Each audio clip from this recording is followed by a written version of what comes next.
Gail. Hello, everybody. Yeah, the sharings have been pretty amazing. Yeah, the, I've had a lot of triggers the last few days. It's a bit like Lee, actually, in terms of my interactions with people. Just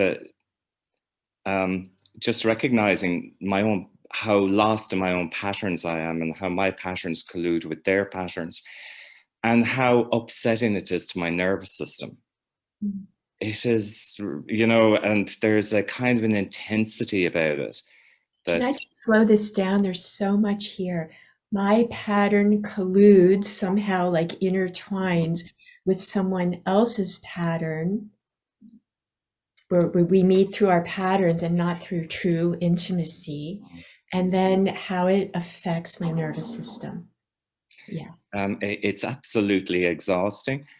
And I feel shattered, and I feel almost a bit like that alcoholic you mentioned earlier, wanting to do anything to get away from this level of discomfort. And it is energy draining.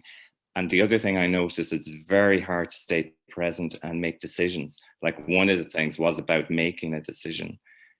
I handled it quite elegantly in the end.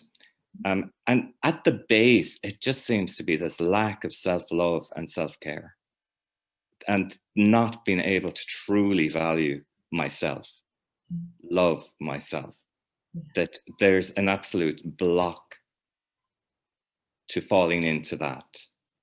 And so it perpetuates itself. Mhm. Yeah. Beautiful. So this self-care and self-love that you're speaking about, how did that help you make a decision? How did it help? Well, I took time, and I stayed with what was going on in my system, and that there was pressure to make a decision. And and then eventually I kind of have made the decision, in the sense of that I didn't feel strong enough to make a definitive decision, but I found actually I can create room for myself here, because the big thing about it was this fear of abandoning myself, losing myself Mhm. around it. Does that make sense? Yes, and it sounds like you intentionally and lovingly included yourself. I include no, it was like, through this work, it was like my system wouldn't allow me to leave myself or to abandon myself in some way, Oh, despite feeling like crap, you know.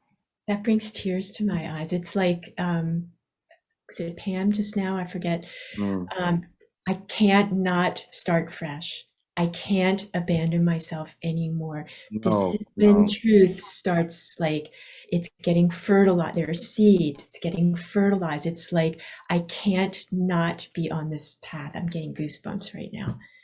That's what it's like.